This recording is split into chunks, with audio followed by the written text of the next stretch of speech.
Tamil news நேயர்களுக்கு வணக்கம். இன்றைய சிறப்பு நேர்காணலில் நம்முடைய இருப்பவர் தி அக்னி நியூஸ் சர்வீஸினுடைய ஆசிரியர், பத்திரிகையாளர் திரு சுரேஷ்குமார் சார். சார் வணக்கம்.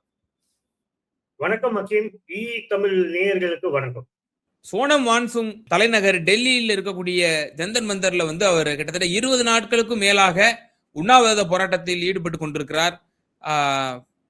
மத்திய அமைச்சர் தர்மேந்திர பிரதான் அவர்கள் பதவி விலக வேண்டும் என்ற ஒரு கோரிக்கையோடு தேர்வுகளில் பழைய முறைகேடுகள் நடந்துச்சு. இதுல ஆர் ஆசா அவர்கள் நேற்றைய தினம் அந்த போராட்டத்திற்கு ஆதரவு கொடுத்திருந்தாங்க. சோ எப்படி இந்த விவகாரத்தை நீங்க பார்க்கிறீங்க? இல்ல, Sonam plus cockroach Janata party அவங்களும் ப்ரொடெஸ்ட் பண்ணாங்க. நீட் இந்த கொஸ்டின் பேப்பர் லீக்னால யூனியன் மினிஸ்டர் பிரதான் ரிசைன் பண்ணணும்னு அது ரொம்ப நாள் கோரிக்கை நடந்துட்டு இருக்கு. நேற்று டிஎம்கே பிரசிடென்ட் எம்கே ஸ்டாலின் கூட இந்த ப்ரொடெஸ்ட் ஆதரவு தெரிவிச்சிருக்காரு. அவரும் தெரிவிச்சிருக்காரு. மிஸ்டர் ஏ ராஜா பார்த்திருக்காரு. ஏன்னா ஏ ராஜா மட்டும் இல்லைங்க, அகிலேஷ் யாதவ் வைஃப் டிம்பிள் யாதவ் எம்பி அவங்க போய் பார்த்திருக்காங்க, சப்போர்ட் கொடுத்திருக்காங்க. ஆனா இந்த மாதிரி ஒரு பெரிய ஒரு போராட்டம் உண்ணாவிரதம் நடந்துட்டு இருக்கு. நிறைய பேசுறாங்க காங்கிரஸ்.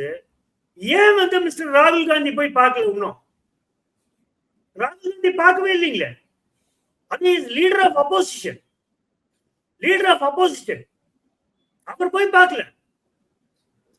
மற்ற லீடர்ஸ் எல்லாம் பார்க்கறாங்க. கம்யூனிஸ்ட் ஆதரவு தெரிவிச்சிருக்காங்க. அப்ப காங்கிரஸோட ஸ்டாண்ட் டபுள் ஸ்டாண்டர்டா இருக்கு. காங்கிரஸ் பிஜேபியோட பி டீமான டவுட்ஃபுல்லா வருது. இப்போ அப்படிதான் தெரியுது. மிஸ்டர் ராகுல் காந்தி லீடர் ஆஃப் அப்போசிஷன் ஒரு டெமாண்ட் ஒரு ஹங்கர் ஸ்ட்ரைக்குங்க. பாவம் சோனம் எத்தனை நாள் ஆச்சு. இப்ப ஹெல்த் கண்டிஷன்ஸ் வேற மோசம்ன்றாங்க. இந்த இதுல காங்கிரஸ் ராகுல் காந்தி மிஸ்டர் ராகுல் காந்தி போயிடக்கூடாது, போகலையே. சோ இதெல்லாம் காங்கிரஸ் அந்த இந்தியா அலையன்ஸ் கொலாப்ஸ் ஆகிறதா வாய்ப்புகள் ஜாஸ்தியா தெரியுது. யாரும் காங்கிரஸ் கூட இருக்கிற மாதிரி தெரியல. கடைசியில இந்த தேர்ட் ஃப்ரண்ட் அது தேர்ட் ஃப்ரண்ட் இல்ல, காங்கிரஸோட அலை பண்றாங்க இல்லைங்க, அவங்க எல்லாம் தேர்ட் ஃப்ரண்ட் ஆயிடுவாங்க. இப்ப எம்கே ஸ்டாலின், அகிலேஷ் யாதவ், தேஜஸ்வி யாதவ், உத்தவ் தாக்கரே, சரத் பவார், ஹேமந்த் சோரன், ஓமர் அப்துல்லா, மம்தா பானர்ஜி, அரவிந்த் கெஜ்ரிவால், இவங்க எல்லாம், ஜெகன்மோகன் ரெட்டி, நவீன் பட்நாயக், சந்திரசேகர் ராவ். இப்ப சந்திரசேகர் ராவுக்கும் ஜெகன் ரெட்டிக்கும் யாரு எதிரி? காங்கிரஸ். மம்தா பானர்ஜிக்கு யார் எதிரி? காங்கிரஸ். எல்லாத்துக்குமே காங்கிரஸ் தான் இங்க எதிரி. அப்ப இவங்க எல்லாம் ஒரு ரீஅலைன்மென்ட் பண்ணாங்க. இவங்க தான் 2029ல ஒரு நல்ல ஒரு பெயர் வச்சு இந்தியா அலையன்ஸ் எப்படி வச்சாங்க அந்த மாதிரி ஒரு நல்ல பெயர் வச்சு ஒரு ஃப்ரண்ட் ஆரம்பிச்சு அவங்க தான் பிஜேபியோட 2029 எலெக்ஷன்ல ஃபைட் பண்ணுவாங்க. காங்கிரஸ் அந்த சின்ன சின்ன பார்ட்டிஸ் அலையன்ஸ் வைக்கிறது அவங்க தேர்ட் ஃப்ரண்ட் ஆயிடுவாங்க. காங்கிரஸ் இர்ரெலவென்ட் இன் நேஷனல் பாலிடிக்ஸ் ஆயிடுவாங்க. இதுதான் நடக்க போகுது. என்ன நினைச்சிட்டு இருக்காங்க? Third front MK Stalin, Akhilesh Yadav இவங்க எல்லாம் வைப்பாங்கன்னு வராது. இவங்க தான் main front against BJP. Congress third front ஆயிடுவாங்க. சார், இப்போ டெல்லி உயர்நீதிமன்றத்துல போய் ஒரு பொதுநல மனு போடப்பட்டது. அதாவது 2 நாட்கள் விட்டுட்டோம்னா அவர் மரணம் அடைஞ்சிருவாரு திரு சோனம் வான்சுங் அவர்கள். உடனடியா நீங்க ஒரு உத்தரவு போடுங்க அப்படின்னு சொல்றோம். மருத்துவர்கள் தீவிர கண்காணிப்புல இருக்கணும் அப்படின்ற ஒரு உத்தரவும் டெல்லி உயர்நீதிமன்றம் போட்டதையும் நம்ம பார்த்தோம். இப்போ இத எப்படி பாக்குறாங்க? அங்க உள்ள முன்னாள் முதல்வர் கேஜ்ரிவால் நேரடியிலே போய் ஆதரவு தெரிவிக்கிறாரு. இன்னைக்கு கூட என்ன ஸ்டேட்மெண்ட் விட்டுருக்காரு? கல்வி அமைச்சரா சோனம் வான்சுங் ஆக்குங்க அப்படின்னு சொல்றாரு. ஆர் ஆசா திமுக சார்பா போறாரு, தமிழ்நாடு சார்பாக அவர் போறாருன்னு கூட நம்ம எடுத்துக்கலாம். தமிழ்நாடு எம்பி தான் அவர். இப்படி எல்லா அப்போசிஷனும் அதுக்கு ஆதரவு கொடுக்குறாங்க, மானசீகமான தங்களோட ஆதரவு கொடுக்குறாங்க. சமாஜ்வாதி கட்சியிலிருந்து அவர்களோட தலைவர்களும் போறாங்க. இப்படி அப்போசிஷன் பார்ட்டிஸ் எல்லாம் போய் கலந்து கொள்றாங்க. ஆனால் ராகுல் காந்தியோ காங்கிரஸோ அங்க பெரிதாக பிரசன்ஸ் இருக்கிற மாதிரி தெரியல. சோ இந்த காக்ரோச் ஜனதா பார்ட்டியோடு இந்த அப்போசிஷனுடைய இந்த கோஆர்டினேஷன் எந்த அளவுக்கு பிஜேபிக்கு சவாலா இருக்கும் நீங்க பாக்குறீங்க? அதுதானுங்க நான் சொல்றேன். காங்கிரஸ் சின்ன பார்ட்டிஸ் எல்லாம் வந்து கன்ஃபரண்ட் ஆயிருவாங்க. இப்ப காங்கிரஸ், காக்ரோச் ஜனதா பார்ட்டி, எம்கே ஸ்டாலின், அகிலேஷ் யாதவ், தேஜஸ்வி, நான் சொன்ன பேருங்கெல்லாம் எந்தெந்த parties, even CPI, CPM, all India forward bloc, நான் சொன்ன பார்ட்டிஸ் எல்லாம் இந்தியா அலைன்ஸ்ல இருக்கவங்க எல்லாம் ரீஅலைன் ஆவாங்க, காங்கிரஸ் விட்டு வெளியே வந்துருவாங்க. காங்கிரஸ் வந்து சின்ன சின்ன பார்ட்டிஸ் கூட தேர்ட் ஃப்ரண்ட் ஆயிருவாங்க. இந்த ஃப்ரண்ட் தான் வந்து 2029ல பிஜேபியை எதிர்கொள்வாங்க. ஸ்ட்ராங் அப்போசிஷனா வரும். இதுதான் வந்து நேஷனல் அரேனால பெட்டர் பாலிடிக்ஸ். காங்கிரஸ் உன்னை நம்பி பிரயோஜனம் இல்லை. அவங்க வந்து உன்னை வந்து பெருசா வந்து வளரக்கான சான்சஸ் இல்லை. இப்படியே விட்டீங்கன்னா பிஜேபி நெக்ஸ்ட் டைம் 29ல Modiji will become again the prime minister. இந்த மாதிரி அப்போசிஷன் வச்சிருந்தீங்கன்னா பிஜேபி கூட strong organisation setup, BJP RSS கூட, மைட்டி பிஜேபி கூட நீங்க ஃபைட் பண்ண முடியாது. ஒன்லி சவுத்ல நீங்க ஃபைட் பண்ணலாமே தவிர வந்து நீங்க வாஷ் அவுட் ஆயிருவீங்க. இதே மாதிரி எப்படி 2024 ஆச்சோ அது மாதிரி ஆயிருவீங்க. அதனால வந்து எல்லா பார்ட்டிஸ் இந்த இந்தியா அலைன்ஸ்ல எவ்ரி சான்ஸ் இன்னொரு 1 மந்த்க்குள்ள, 1 மந்த்ல பார்லிமெண்ட் செஷன் முடிஞ்சோன்னா எல்லாரும் டிராப் அவுட் ஆயிடுவாங்கன்னு நினைக்கிறேன் இந்தியா அலைன்ஸோட. அப்புறம் ஒரு ரீஅலைன்மெண்ட் வரும். அதுதான் வந்து மேஜர் ஃபோர்ஸா ஆக போகுது 2029 எலெக்ஷன்ல. அந்த மேஜர் ஃபோர்ஸ் தான் real opposition to BJP, NDA alliance வரும். அந்த அலைன்ஸ் அப்போ ரொம்ப ஸ்ட்ராங் அப்போசிஷன் வந்தாங்கன்னா every chance Chandrababu Naidu coming to that front. அந்த ஃப்ரண்ட்டுக்கு சந்திரபாபு நாயுடுக்கு யார் எதிரி? காங்கிரஸ் டிஸ் பண்ணாங்க. அதனால காங்கிரஸ் இவங்க எல்லாம் வந்து லைக் மைண்டட் பார்ட்டிஸ். இவங்க எல்லாம் எம்கே ஸ்டாலின், அகிலேஷ் யாதவ், தேஜஸ்வி, அரவிந்த் கெஜ்ரிவால் இவங்க எல்லாம் வந்தாங்கன்னா சந்திரபாபு நாயுடுக்கு நோ ப்ராப்ளம். நவீன் பட்நாயக் இவங்க எல்லாம் வந்துட்டாங்கன்னா நோ ப்ராப்ளம். சந்திரசேகர் ராவ் வந்தாருன்னா சந்திரபாபு நாயுடுக்கு ஒன்றும் ப்ராப்ளம் இல்லை. ஆந்திர பிரதேஷ், தெலுங்கானால. ஸோ எல்லாருக்குமே வந்து ஸ்ட்ரைட் டார்கெட் எதிரி வந்து காங்கிரஸ் தான். இப்போ அவங்க எல்லா ஸ்டேட்லயும் வந்து அலைன் பண்ண பார்ட்டிஸ் எல்லாமே இப்போ வந்து அவங்களுக்கு பேக் ஃபயர் பண்றாங்க காங்கிரஸ்க்கு. அதனால இப்போ வந்து ஹை டைம் எல்லா பார்ட்டிஸும் ரீதிங்க் பண்ணி மைட்டி பிஜேபி ஆர்எஸ்எஸ் ஃபைட் பண்ணும் 2029 எலெக்ஷன்லனா ஒரு ரீஅலைன்மெண்ட் ஆஃப் பார்ட்டிஸ் நடந்து பண்ணாதான் பிஜேபி, மைட்டி பிஜேபி ஆர்எஸ்எஸ் நீங்க ஃபைட் பண்ண முடியும். இல்லைன்னா 2029 திருப்பியும் என்டிஏ அலைன்ஸ் கவர்மெண்ட் ஃபார்ம் பண்ணிடுவாங்க. காங்கிரஸ் நம்பி இன்னும் இந்த அப்போசிஷன் பார்ட்டிஸ் வந்து காங்கிரஸ் மட்டும் நம்பிட்டு இருந்தா ஒன்னும் நடக்காது சார். இப்போ இந்த சோனம் வாங்சுங் அவர்களுடைய நோக்கமே வந்து அவர் வந்து ஒரு செப்பரேட்டிஸ்ட். அவர் இஸ் நாட் டெமோக்ராட். அவர் வந்து ஒரு ஜனநாயகவாதி எல்லாம் கிடையாது அப்படிங்கிற மாதிரி விமர்சனம் தான் வந்து வலதுசாரிகளும் பாரதிய ஜனதாவும் தொடர்ந்து வச்சிட்டு இருக்கிறாங்க. இவர் வந்து லடாக் பகுதியை சார்ந்தவர். லடாக்ல வந்து அவர் மாநில சுயாட்சிக்காக அவர் தொடர்ந்து போராடிட்டு வர்றாரு. கடந்த ஆண்டு கூட அவர் லடாக்ல இதே ஜென்சி புரட்சி ஏற்படணும் அப்படின்னு பேசியவர்.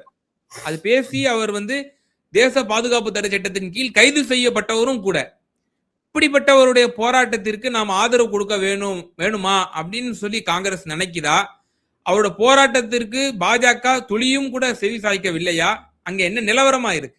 காங்கிரஸ் அப்படி நினைச்சாங்கன்னா அவ்வளவு ஸ்ட்ராங் அகிலேஷ் யாதவ், எம்கே ஸ்டாலின் இல்லைன்னா ராகுல் காந்தி எப்படிங்க லீடர் ஆஃப் அப்போசிஷன் ஆயிருப்பாரு? எம்கே ஸ்டாலின், அகிலேஷ் யாதவ் இல்லைன்னா எப்படி ராகுல் காந்தி லீடர் ஆஃப் அப்போசிஷன் ஆயிருப்பாரு?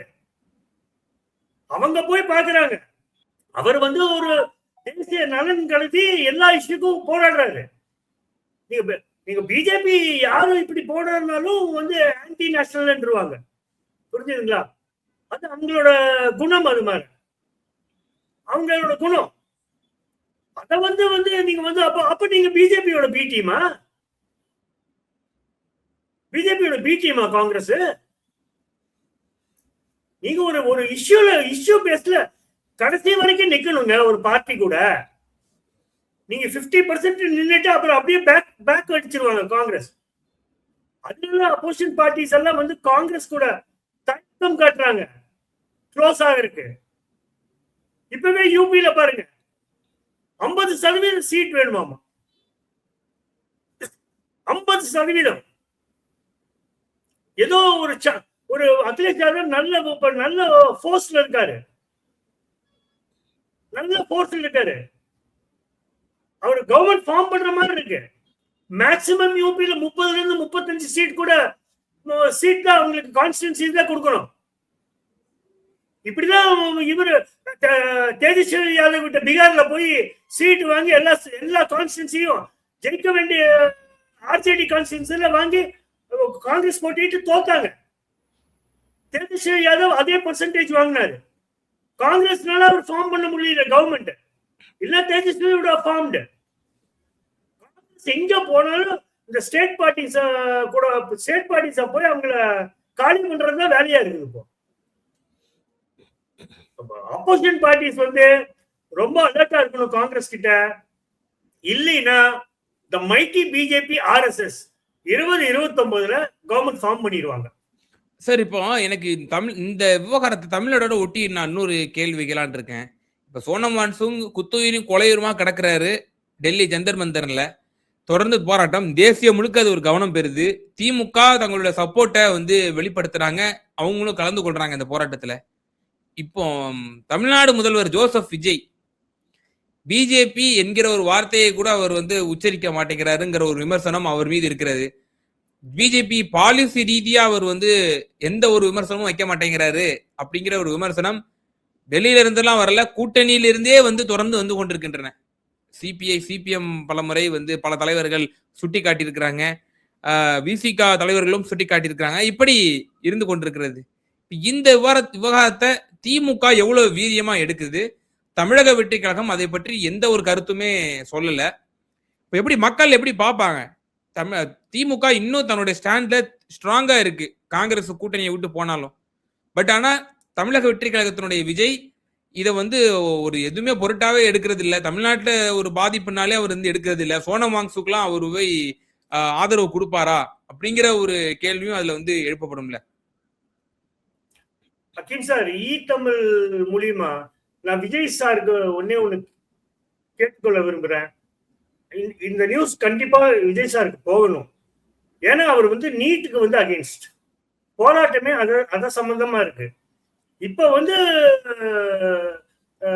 நம்ம முதலமைச்சர் ஜோசப் விஜய் வந்து ஆதரவு தெரிவிச்சார்னா அவருக்கு ஒரு பெரிய வந்து அட்வான்டேஜஸ் பொசிஷன் ஆயிடுவார். அது இல்லாம கிளாரிட்டியா தெரிஞ்சிடும், நான் வந்து பிஜேபி கூட இல்லடா, நான் வந்து பிஜேபியோட பி டீம் இல்ல, நாங்க தனி அப்படின்னு சொல்லலாம். ஒருவர் காங்கிரஸ் சொல்லியிருக்காங்களான்னு தெரியல, நீங்க வந்து ஆதரவு தெரிவிக்காதீங்கன்னு, அப்படி கூட எடுத்துக்கலாம். பட் எனக்கு என்னமோ ஒரு இன்னைக்கு வந்து தமிழக முதலமைச்சர் வந்து இந்த போராட்டத்துக்கு வந்து கண்டிப்பா வந்து சப்போர்ட் பண்ணுவாருன்னு நினைக்கிறேன்.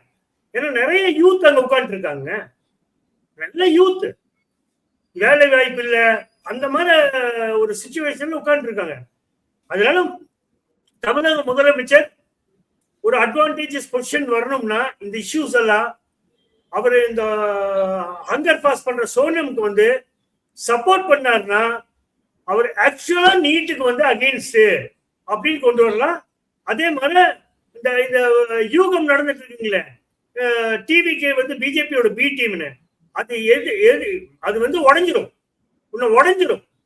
பார்க்கலாம் நம்ம முதலமைச்சர் இது வந்து இதை பத்தி சப்போர்ட் பண்றாரா இல்லையான்னு பார்ப்போம். எனக்கு இதுல சின்னதா ஒரே ஒரு இறுதியான கேள்விதான், அரசியல் ரீதியான கேள்வி. இப்போ சிஜேபி எப்படி இளைஞர்களை திரட்டுறாங்க, அவங்கள வந்து அரசியல் மயப்படுத்துறாங்க, எந்த அளவுக்கு ஆர்கனைஸ் பண்றாங்க அப்படின்னு நம்ம பார்த்திருக்கோம்.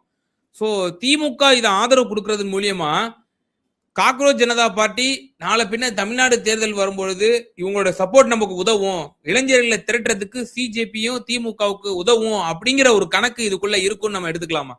இல்லைங்க, இந்த 2029 எலெக்ஷன் பேஸ் பண்ணி தான் நம்ம பேசிட்டு இருக்கோம்.